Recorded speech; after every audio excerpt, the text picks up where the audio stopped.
Hello, everyone. Thank you for joining CyberConnect today. We have wonderful guests, and we're starting today with our cybersecurity professionals in practice. And I'm going to ask the guests to introduce themselves. To begin with, could you please introduce yourself, your current position, describe your primary responsibilities in that role? So I guess I'm the first. Yes. Okay. Yeah. Thank you, Francisca, for having me. My name is Gaurav Singh. I work for Under Armour as a senior cybersecurity manager. I would say, if you ask me to introduce, so I'm a book author right now. I would say I wrote a recent book, as you can see in my background cover as well. It's called Cybersecurity for SAP. So I don't know for audience if you know SAP. It's a enterprise resource planning system. Like a companies, they run their finance, their supply chain, other business operations on the ERP, and SAP is the market leader. So I'm responsible for protecting the ERP and SAP ecosystem for Under Armour. Been in the industry for almost 20 plus years. So that's me. I will pass on to Peter. Thanks, Gaurav. Thanks, Francisca and Philippa. Appreciate being invited to come back. So I'm Peter Schawacker. I'm the CEO and co-founder of Nearshore Cyber. We're a cybersecurity services company based out of Oaxaca, Mexico. We're also dual headquartered in a place called Dallas. Our job is to connect talent in emerging markets like Mexico, Philippines, Greece, Turkey, South Africa, places like that, with clients in the United States. Good enough. Thanks, Peter. I don't think I can beat you. I mean, that was just stellar, man. My name is Reanna Schultz. I've been in the field for 8 years. I primarily have a background in cyber defense, so a lot of detection engineering, firewall management, and then also SOC work. I have a lot of passion projects or more projects than I would say entrepreneurship. But I do have my own podcast called Defenders and Lab Coats. A few of you have been guests on there, which is awesome. Besides that, I love eating spaghetti and I have a dog. So there you go. Kyser? Hi, thanks for inviting me to the panel, Francesca. I really appreciate you inviting me and I'm glad to be here. So, my name is Kyser Clark. I am a full-time penetration tester, which is a form of ethical hacker. I work for a company called KirkpatrickPrice. It's a consulting firm, and our goal as pen testers is to find vulnerabilities in networks and web apps before cyber criminals do, and then we report those vulnerabilities to the client. And in my free time, I make a lot of content. I focus mostly on YouTube and LinkedIn, but I do post pretty much everywhere.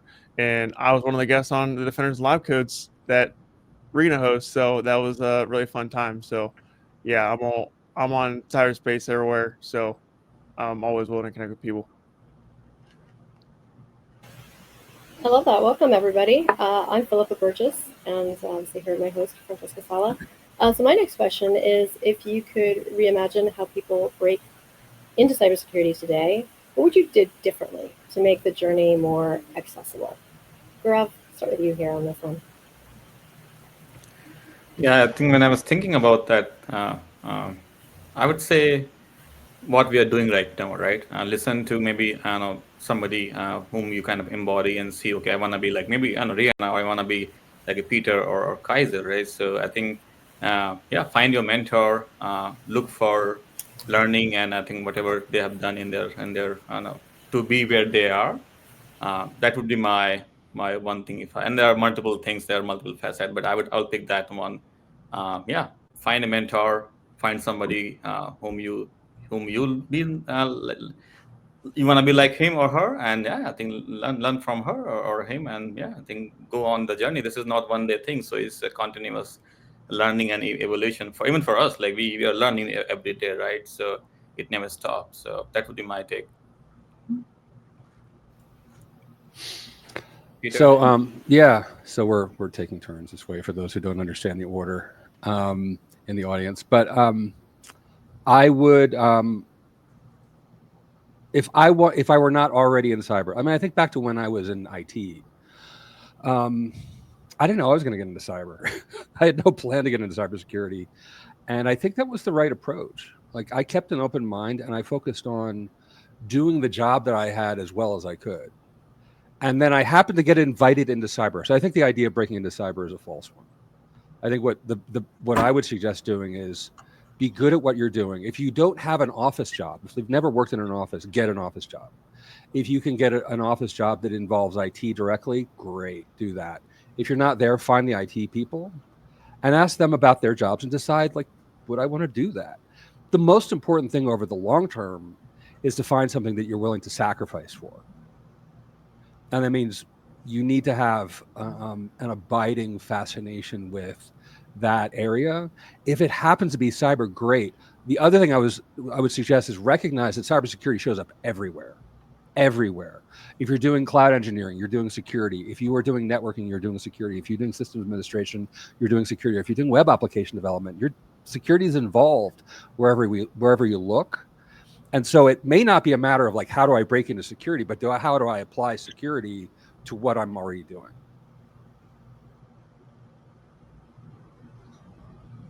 Yeah, and to kind of piggyback off of that, I think one of the really cool things that we don't talk much about is the unique backgrounds as to how everyone got into cyber. I worked at a chicken wing restaurant here in the States called Buffalo Wild Wings. So if you ask me how to cook chicken, don't, because I don't remember. But a lot of different principles do apply to cyber, whether it's customer service, where it's working with the business. A lot of the time, cyber might appear as a roadblock for a lot of people. And so it's really knowing how to sell security essentially to the business, and then also knowing your craft. There are so many different corners in cybersecurity, and it's just really knowing how to get exposed to all those different elements and finding your passion, because that's really where you find your hunger and your drive for continuous learning.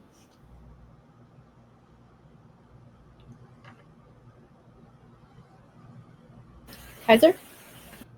I think when it comes to breaking into cyber, a lot of people think there's like one path or like maybe a couple set paths, but the reality is there's infinite paths into the field, and everyone comes from different backgrounds. So for me, I broke into cyber by joining the United States Air Force into cyber defense operations. I did that for 6 years, got out of the military, became a pen tester, and that was the way I did it. And that's just a way. And as Reanna pointed out, like she came from the Buffalo Wild Wings, and you don't have to be super tech savvy, and you don't have to like get started at a young age. You can literally start right now and start working your way. It is difficult to break into cybersecurity right now for various reasons, and I think for me, coming out of the military, and one of the reasons why I actually decided to go from like system administrator in the military to becoming a full-time pen tester was because I kept seeing cybersecurity is a growing field. There's millions and millions of filled jobs, and I think that's a myth. There's really not millions and millions of filled jobs. And if I would have known that, I might not have pursued the cybersecurity route, because I didn't realize how hard it was. So it is difficult. It isn't just you if you're trying to break in. If I was to do anything differently, I honestly wouldn't do anything different. I thought my path was pretty good, and I learned a lot, and I enjoyed it. But when it comes to breaking in, if you're in that position where you're trying to break in, just know that you don't have to follow a set path, and really the world is your oyster, and you can do it your way. So one of the things that helped me out was a lot of certifications, and I point that out because not everybody has a lot of certifications, and you don't have to have a bunch of certifications to break in. That's what I did, but that's just a way of many ways. He's being very humble. If you look at his background, it's definitely not certifications. Those are like his artistic abilities to draw a certification. So no, I'm kidding. Okay, we have an audience question for you guys. Recently, several well-known cybersecurity pros are now telling people that they should start in IT. What are the thoughts from the panel? Very tough, even for that. Maybe Peter, you want to take that one, or everybody is answering it? I feel like you should go first. You've been going first. We don't want to steal your spotlight. Oh, okay. I'm not used to being first, but okay, I'll try. I think as Peter was saying, right, cyber is everywhere, right? And when you see cyber, you're protecting a IT or a system, right?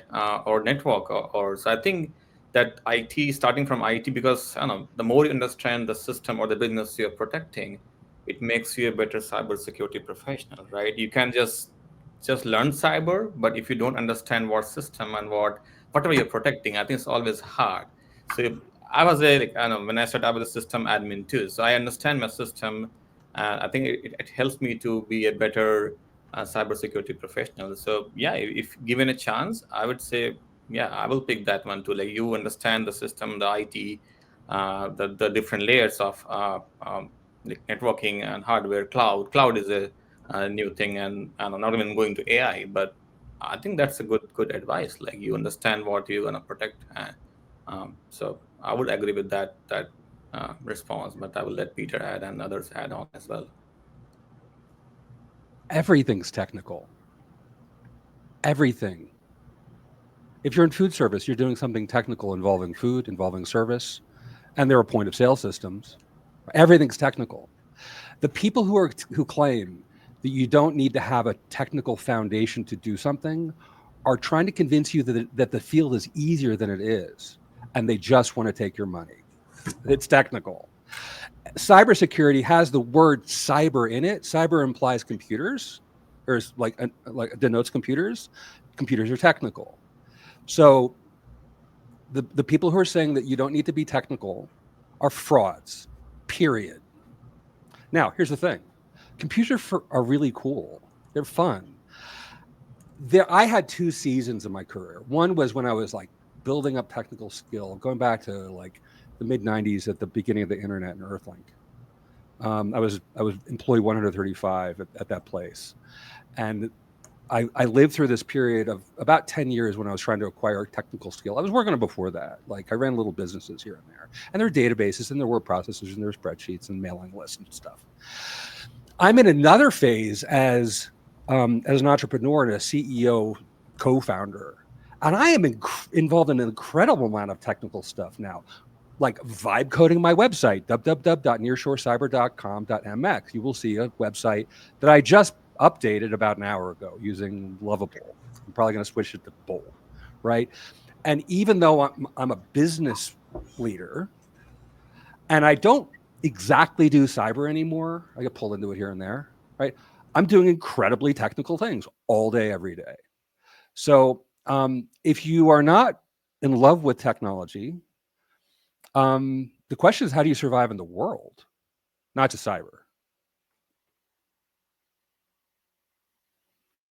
I wish I can just retweet what like both of you had just said, but retweet and then I'll add like kind of dovetail my comments here. You know, I gotta guess a dirty secret of the industry. I don't have certifications and I did not start in IT.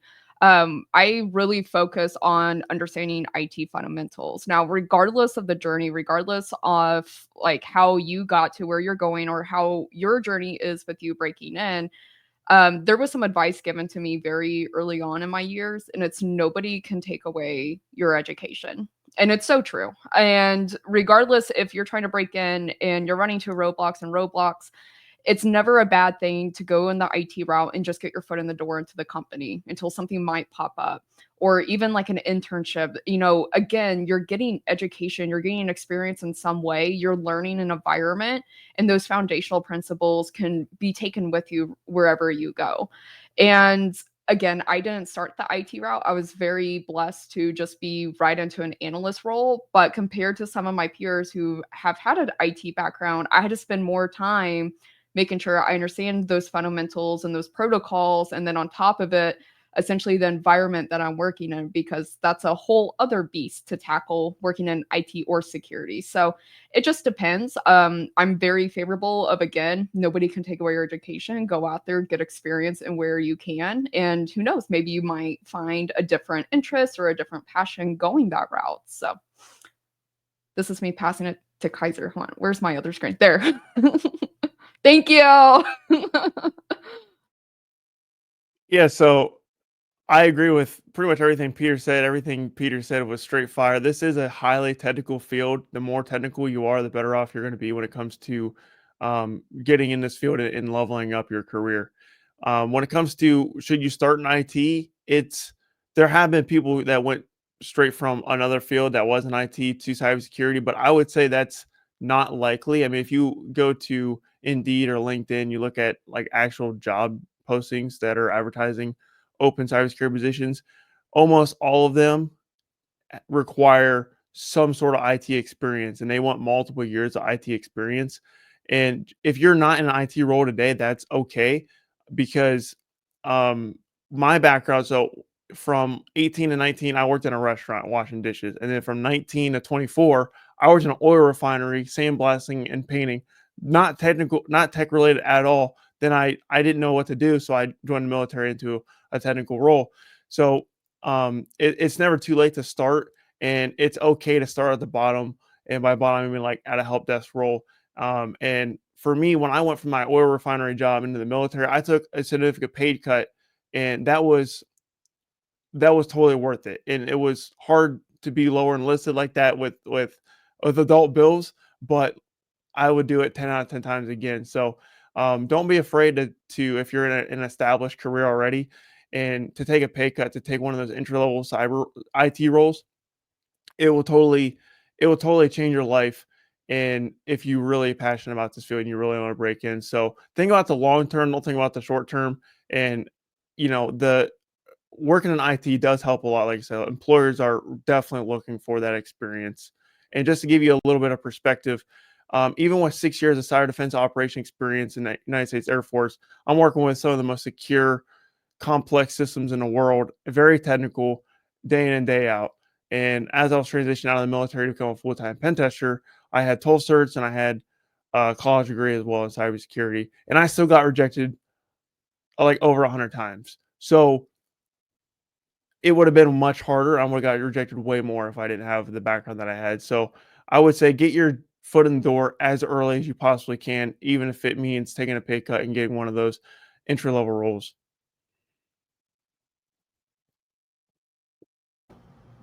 Great. We have another audience question here.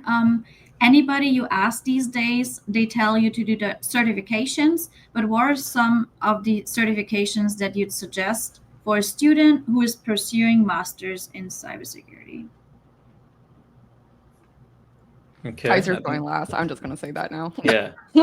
After seeing how many certifications Kyser has, I think, okay, so I think he should be the first here, but I will try mine. So I think, again, I would say it's always balance certifications and the skills. So, but if you have to pick one, if you're doing masters, I would say try CSSP.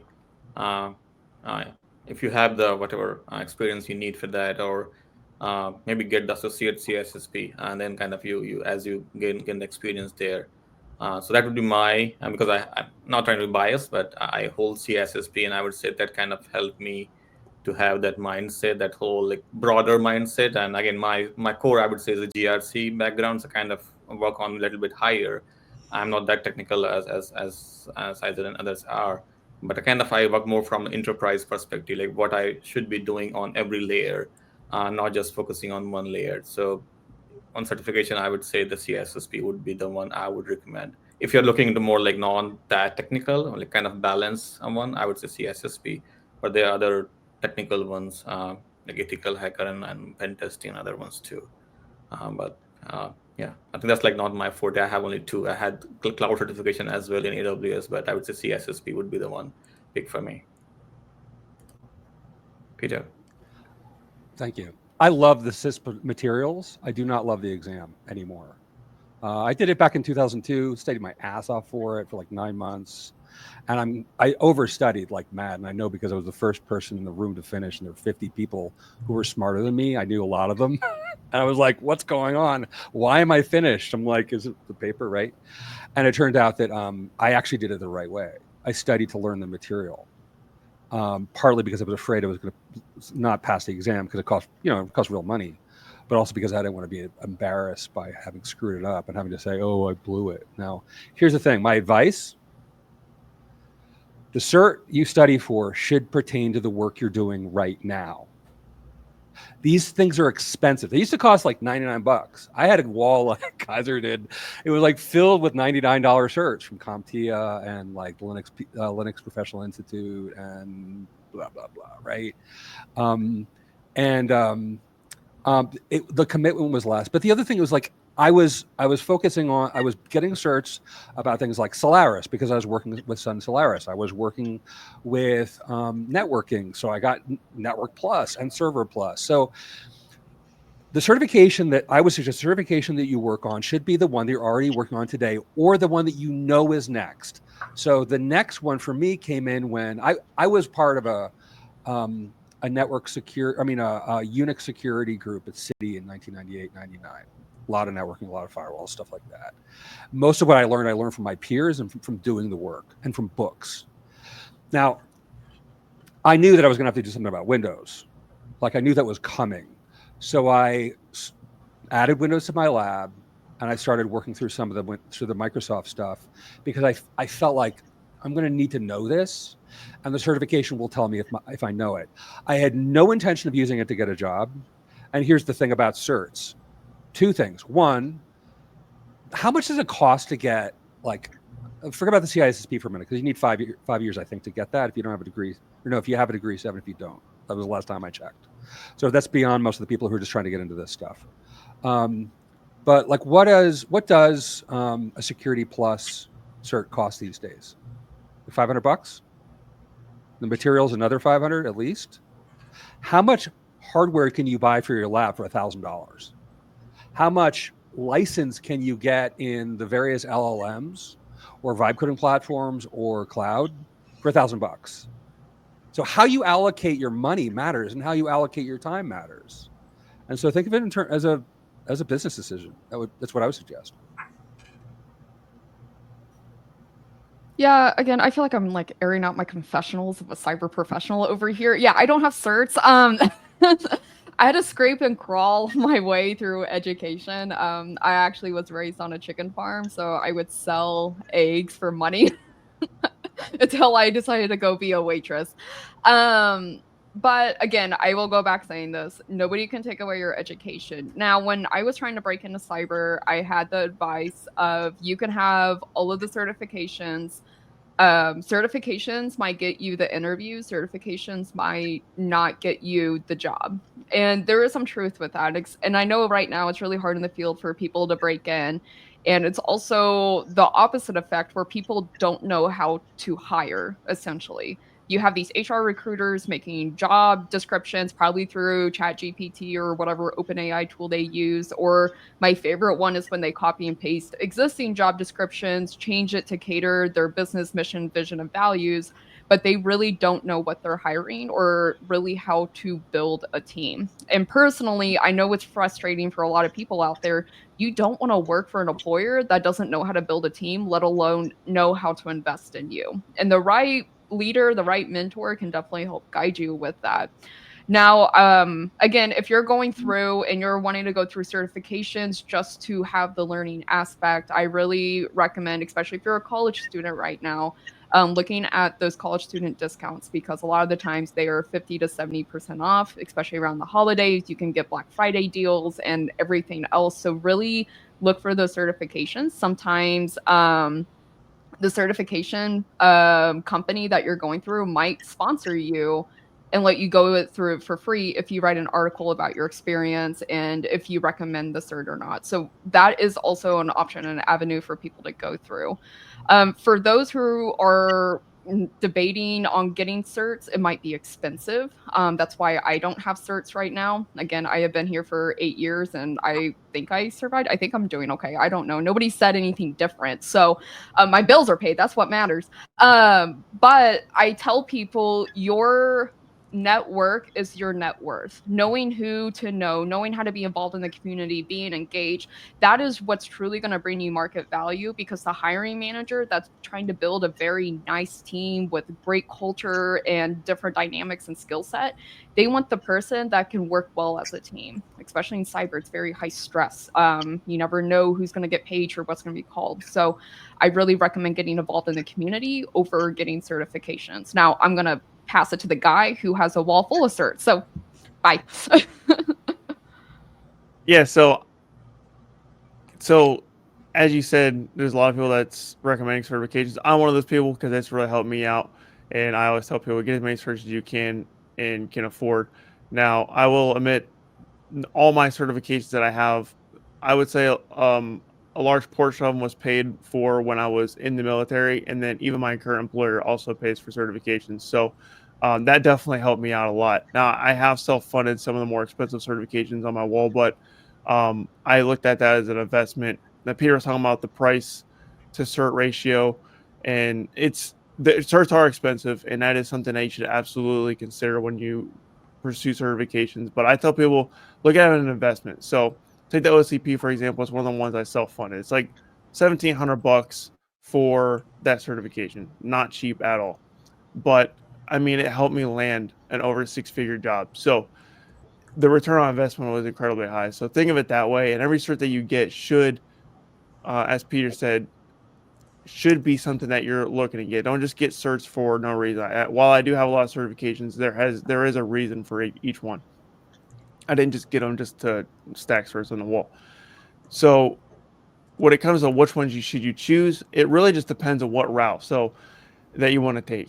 And there's all kinds of different positions in this field. Like I'm a pen tester, there's SOC analysts, there's cybersecurity engineers, there's GRC professionals, and the list goes on and on.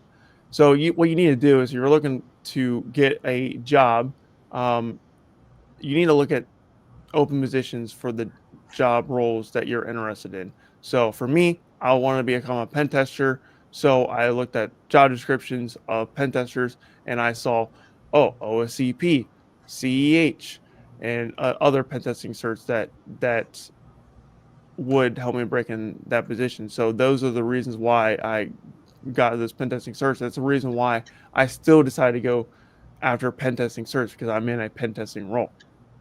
So it really just depends on what what role you want to pursue, because every role has different certifications that you should go after. There are like over 400 certifications in this field, and it can be overwhelming, but each certification serves a different purpose, and whatever role that you're trying to go into, or whatever role that you're trying to level up in, those are the certs that you should pursue. So look at job postings, and if you're already in the field, just ask your employer, like, hey, where do you think I should focus my attention on? Like, do you think this cert will be good for me if you're already in the field? I love that. And picking up on that and kind of evolving on some of what Reanna was saying, can we just kind of bring this now to the next question of community? Because it's often a game changer in career growth. Kind of exactly, again, picking up on what all of you were saying, and how belonging to a network, attending conferences, professional groups has impacted your path, and kind of advice you have for people related to connecting to community. Yeah, I think the previous question, I think on the certificate thing, right? So I think it's not the certification, it's the community piece which you get, right? So again, I've been an IC2 member, I would say almost a decade now. So with my CSSP and CCSP certification, but it lets me kind of be part of the bigger IC2 community, different chapter. I'm part of New Jersey chapter as well. And they do like so much, I would say, stuff for like somebody who's trying to get into the cybersecurity internship, free internship program, free training program, free boot camps. So it's just like, I think that, so I think going back to the previous question, like the certification thing is not the key, is the key what you get from that. So if you're going into IC2 or ISAC or any other kind of community, or even for NICE, we are part of a NICE ambassador program, which I know, Francisca, you are there. So that community kind of helps you to connect to folks like here, Peter, Reanna, Kyser, and beyond, right? And that's what you need. I think, at least to me personally, I feel like when I became part of IC2, it just expanded, it just exploded for me. Not just the learning part, not just the certification part. It's just like I get to meet other people, I get to learn from others, the conferences they are doing it, the webinars they are doing it. It's just a continuous learning, because cyber is a field where you have to make sure you are learning every day. For me, like if I learn something new every day, I feel like my day is well spent. So, and yeah, with AI and everything else going on, I think we're always on our toes. So I think the community is what I would do anything. Like for me, that is the main key point. Main for cyber as well, like the NIST cybersecurity, the nice cybersecurity ambassador program. Like that's the community, you should be part of it. If you are trying to get into cybersecurity, I think we can find a way to share the information. But yeah, join those community, whether it's a free community, whether it's a part of your certification. But I cannot emphasize more on, like, you have to be part of a community and find those mentors. Like maybe I learned how Peter was explaining things, and I learned how Reanna is talking about like how she started, right? And this is first time I'm sharing a screen with them. So I would love to connect with them on LinkedIn. LinkedIn is a powerful, I would say, community as well. Like this is why I'm here. So yeah, be active, try to tell his stories, and engage, build a relationship with the folks you get inspired from. Even today, I know there's a girl from India. I think she's like 17-year girl. I don't know if you have seen her and heard about her. Like she's such an amazing person. I think I kind of got her into the nice ambassador program, but she inspires me even today. So she texted me like, I got invited to Black Hat MEA, and I'm going there. I'm flying there, and she was saying thank you to me, and like to me was like, my weekend is like, yeah, she made my weekend. So like those are the things you get, or you either a mentor or either as a mentee. So yeah, the community, the connections is the real, I would say, the diamond, and that's gonna take you along than just anything else. So I think we can keep going on, but I will let Peter, I think, take it from here. Let me give one piece of advice that should be the one that, listen to me, you walk away with today and use. Local. Beware the global influencers. Not that they're full of beans, a lot of them are, but like the people who are really influential, the people who we operate at a global scale. Like I operate at a global scale. You're not going to get the word out about yourself the way I do anymore. Now, when I started, I would go to LA ISSA meetings and LA ISACA meetings and Los Angeles PMP or PMI meetings and Los Angeles, like local everything. Because to get work, I forgot who said this, like some person probably said this. If anybody knows, please put in the chat. To get work, you have to be known, liked, and trusted. Now, to be known, you have to be remembered, which means repetition. To be liked, you need to make friends. Networking is making friends, right? Find people you like. The ones you don't like, ignore them. They don't like you either. To be trusted is you prove that you can be trusted by doing two really simple things at the beginning. Because at the beginning, you don't know anything. Let's admit that. You're not an expert on anything. And that's fine. It's where you are. What I look for, and I'm always looking for people, it's very hard to find talent these days. It's very hard to find people who can do good work, right? I'm looking for people who are willing to sacrifice time and suffer. Because that's all you have at the beginning is your time and the suffering. How do you prove that you're willing to suffer? You go to meetings like the ISSA meetings I used to go to, and you sit down at the table, the empty seat, and you turn to one side or the other, and you suck up your insecurity and your shyness. Say, hi, I used to say, I'm Peter, totally new here. Who should I meet?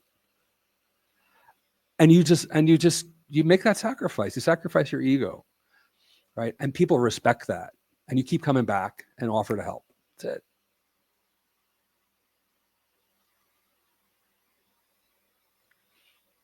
I think I'm going to start with the worst advice I've ever had, and that was to not talk to the strangers on the internet.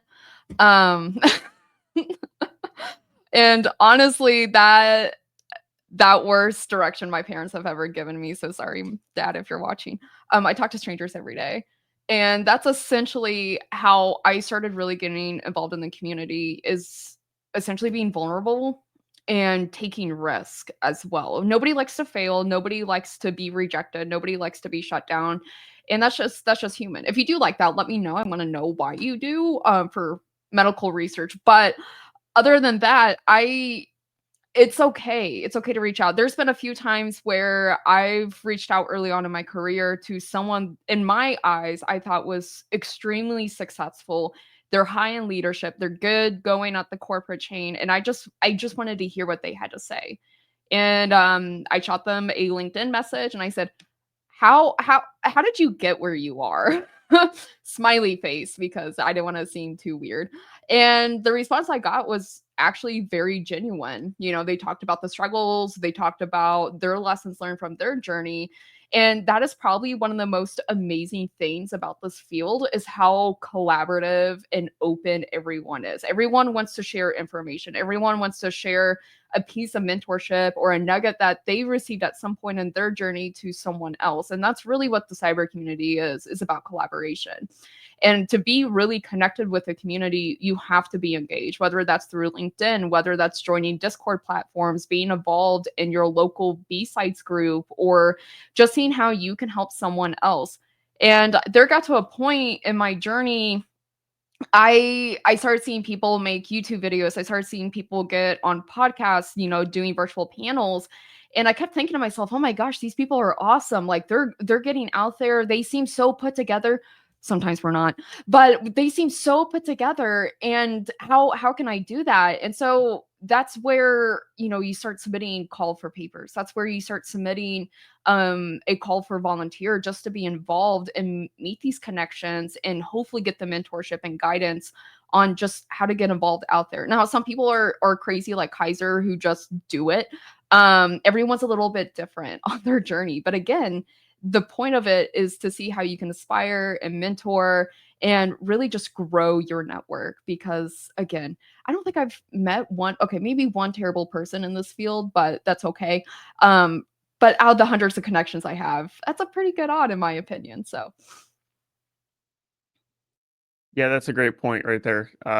I always tell people, like, the community's very wholesome, and there's really, in my opinion, there's not a lot of negativity. It does exist, but the community is very wholesome, and um, we like to welcome newcomers with open arms. And if you need to, for community, you got to get out of your comfort zone. Like, most of us in this field are natural introverts, but if you continuously put yourself in uncomfortable situations and put yourself out there, good things are going to come. And if you don't do it, then no one's going to know you exist. So you have to put yourself out there to stand out if you're trying to break in the field. But community, for me, it was the content that I was creating. And the reason why I'm highlighting the content I was creating is because when I was in the Air Force for 6 years, I was stationed overseas my entire career. So I did I did 2 years in South Korea and I did 4 years in Alaska. And I was very isolated. I wasn't going to conferences. I couldn't afford the travel because those are very long flights. And so I just made as much content as I possibly could. And anytime I got a certification, I would write up about it, and I would help people who are also trying to pursue that certification. And I did a bunch of hack the box machines and just making as many posts on LinkedIn, on YouTube as I possibly could. That helped me land my current position. So the way I landed my current position was get out of the military. Someone reached out to me. I put on my open to work banner and said, "Hey, get out of the military. I'm looking for a position." And someone reached out to me and they're basically saying, "Hey, I'm not a manager. I'm not a hiring person on my company, but um, and I don't even know if we're hiring, but I like the work that you do, and I can see that you're really passionate and you're putting a lot of effort into this. And if you want me, I can send my manager your resume."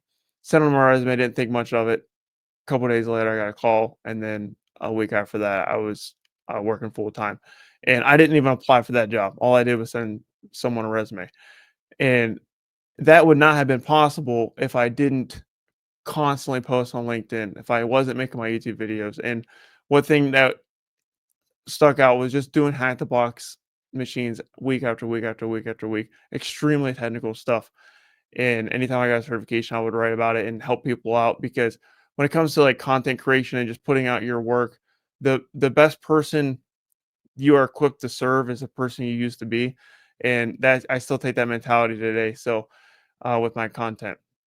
Now going into in-person meetings, this is actually new for me. I actually went to my first DEF CON just recently. What was it, like a couple weekends ago now? And that's where I met Francesca. We never knew each other before DEF CON, and here I am on a panel just because me and Francesca, we was walking by each other and we just stopped to talk to each other. And it's literally, in my opinion, like that easy to make friends and connect with people. You just gotta be willing to talk to strangers online, like Reanna said, and in person.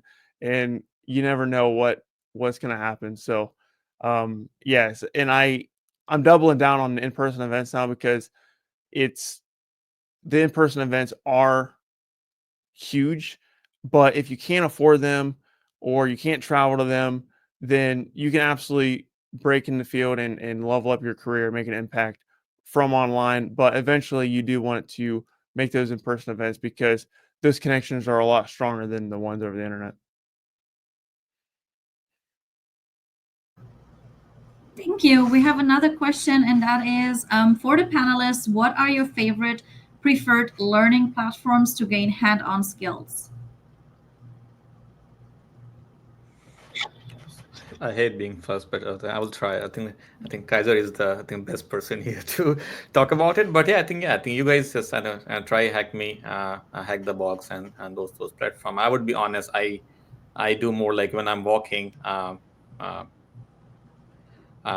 listening to some video. I think using your time.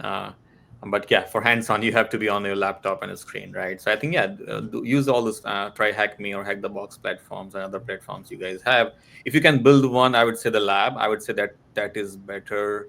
Like you start building your own lab than just using someone. I think so. And again, I focus on a niche called SAP, as I said. So even though I'm not an admin, I try to spin up systems. Cloud is all new word, right?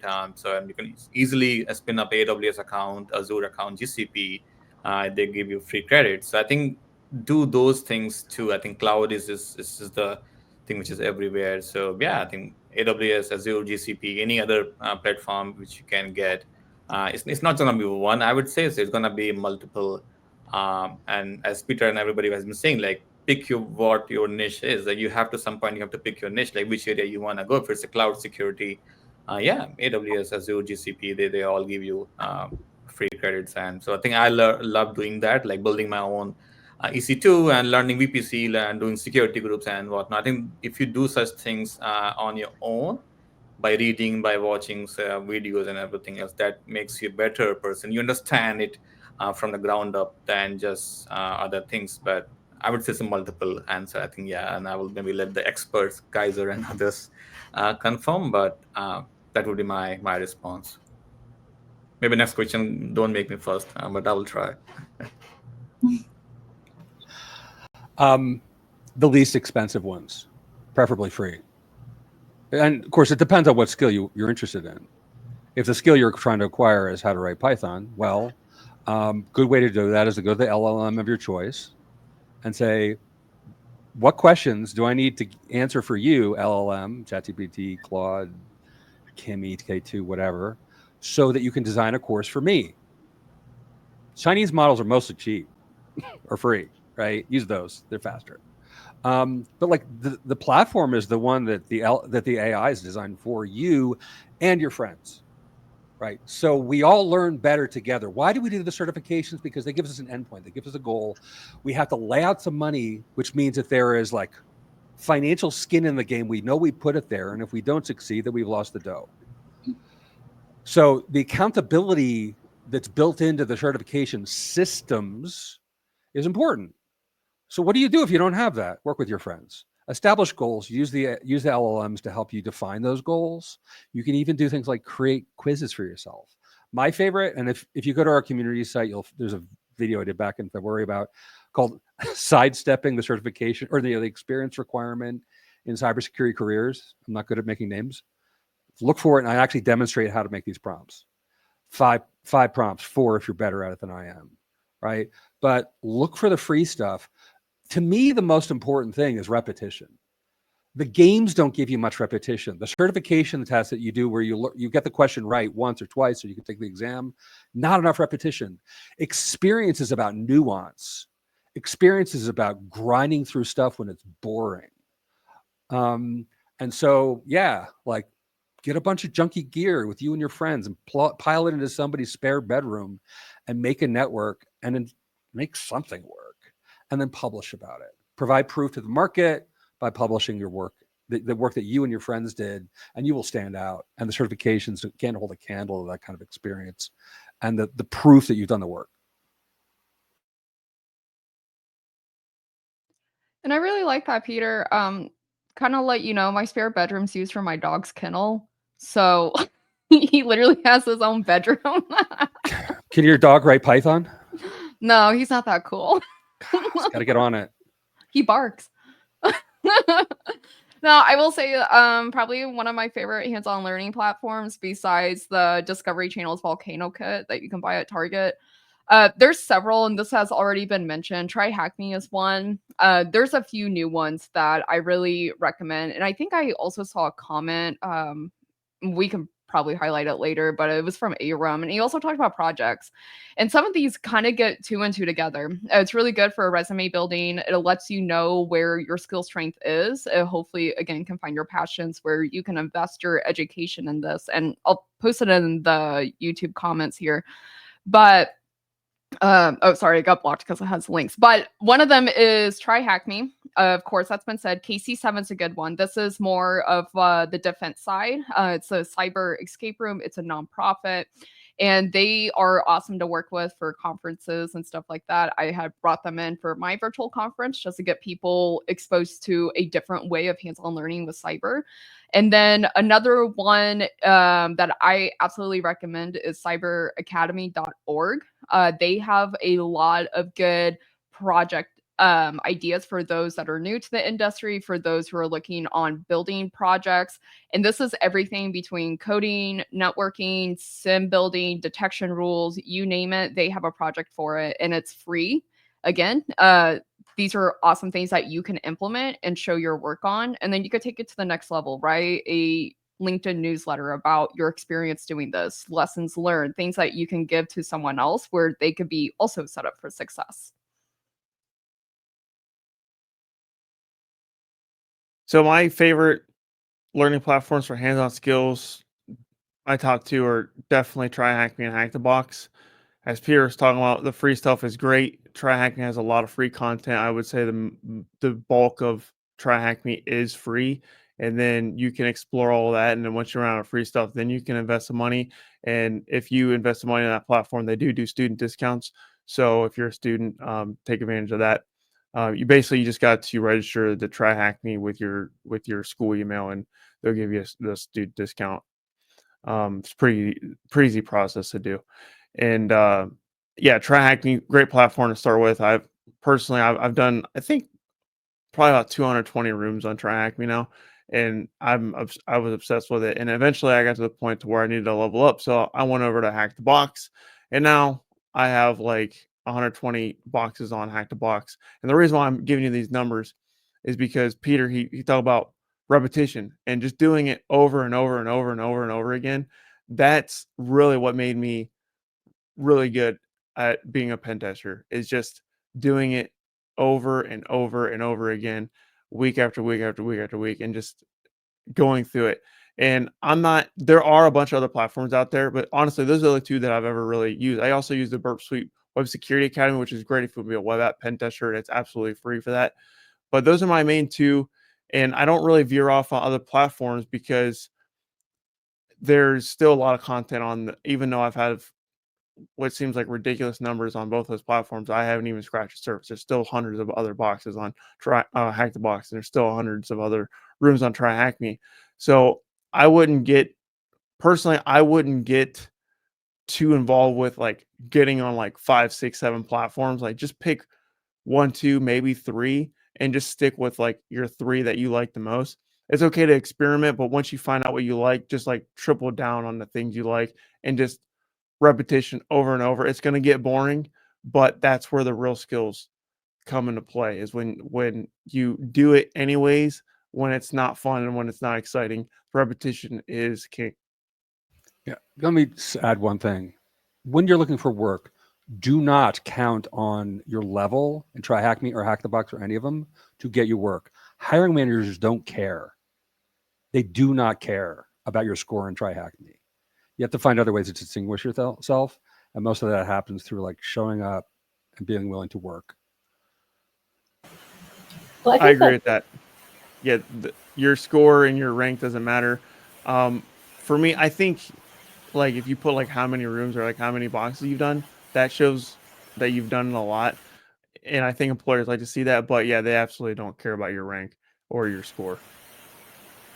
Which leads us into another question from the audience here that says, what are some projects that would look great on a resume or talk about during interviews for cybersecurity? And I'm going to expand it slightly just because I fold it in with another question of getting internships, which I know is different for people who are students versus not a student. So it's just kind of, yeah, what are those things that interviewers will look for, whether it's past internships or projects or certs? And this time we'll start with Peter. Because Gaurav, I'm letting you off the hook. Yeah. Be early.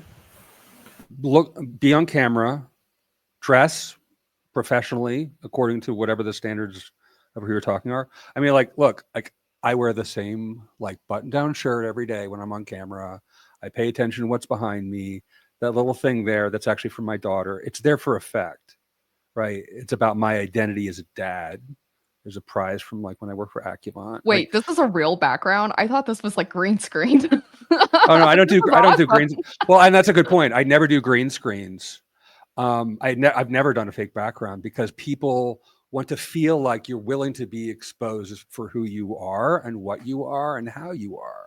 People are looking for people who are honest. Most people will lie all the time because they're afraid that the person on the other end is going to say, no, I won't give you the job.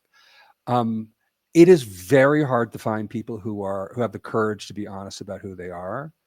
And, you know, like now down below the level of the camera, there's like stuff that I still haven't unpacked from when I moved 4 months ago, like cables and stuff. Right. So I it's was a about little to bit give you credit. I was staged. like, man, you need to send this to Microsoft for their photo like stock backgrounds. I still love the Windows 95 like grass, but so that's one thing. But you're going to have to. What I think is most important is ask questions. Be curious. Like when you don't know anything, all you can bring is curiosity, and talk about working hard.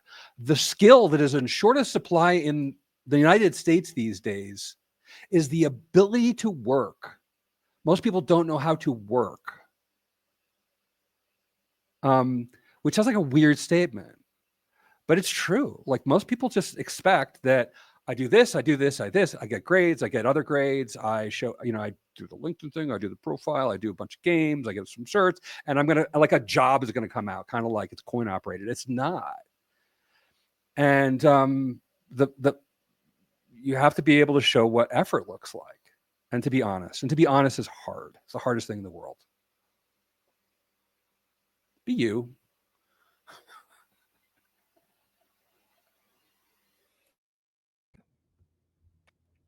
So now we change the sequence. So who's the next?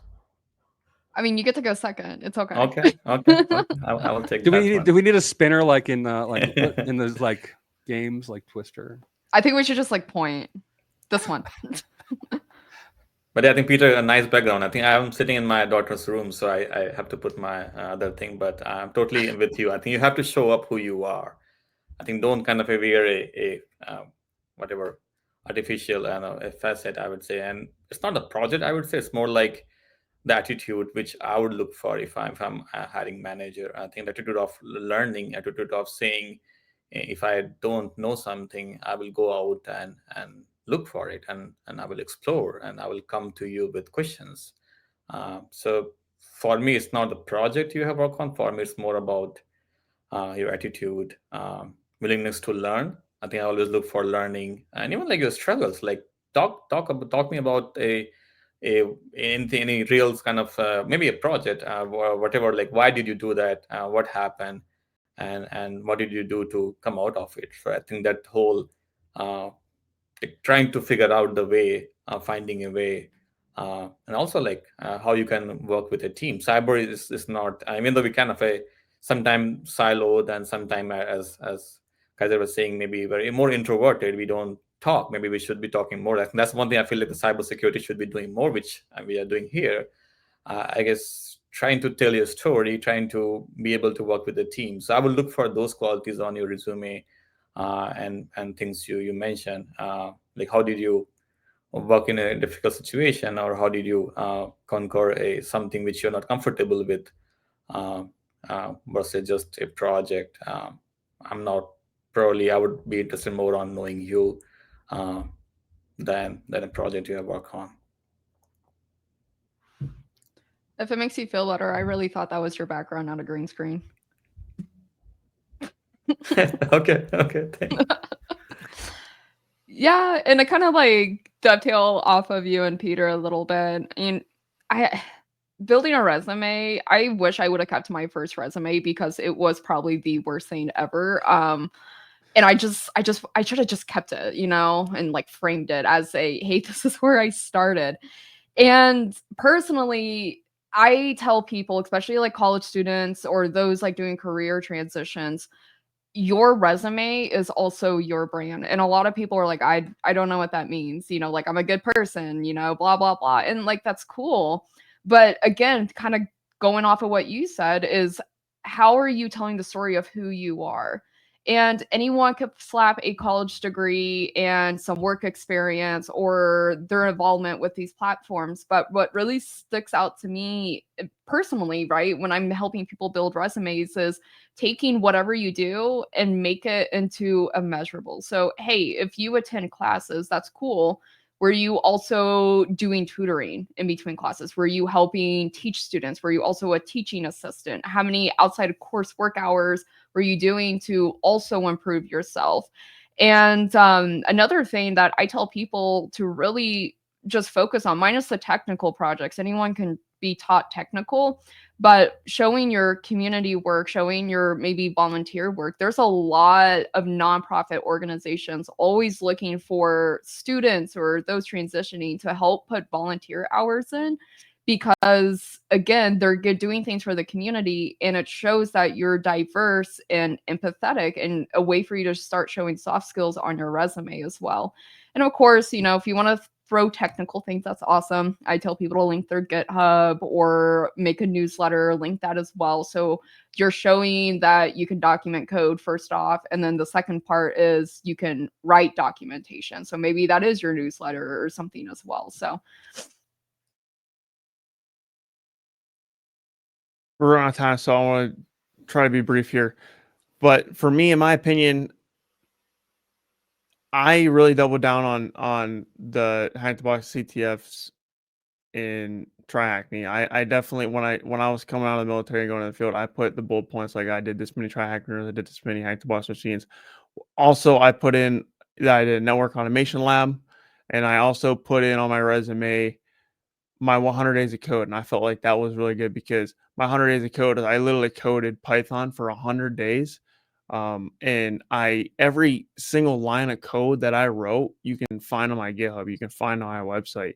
And that's undeniable proof that I went through all the coding. And then another thing is I put a little bullet point on my content creation. And I keep talking about content creation because it's helped my career out so much. But when I make a video on how to hack the box machine, it's undeniable proof that I know how to use Nmap. I know how to use a certain amount of tools to break into that machine, and it's recorded. You can't deny it. You can't. There's no. It's undisputable proof that I know what I'm doing when it comes to these technical skills.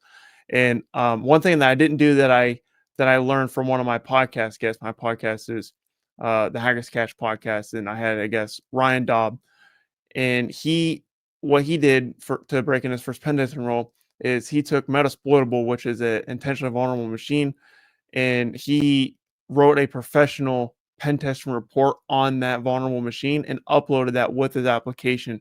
And that was undeniable, undisputable proof that yes, he can write a report and he knows the technical stuff too, because he did the steps to exploit it. So that's another thing you can do. So anything that's hands-on, just document it, write about it, make content about it, and link it in your resume. And if a hiring manager or recruiter clicks on it, there's undeniable proof that that's you who wrote that blog. That's you who made that video. Thank you, everyone, for being here today. We're going to go into the next panel where we highlight cybersecurity talent, and we see some of the panelists later on in the focus session. Gaurav, please come back again for a focus session. Hopefully we have you in the future. Thank you so much. Thank you, everyone.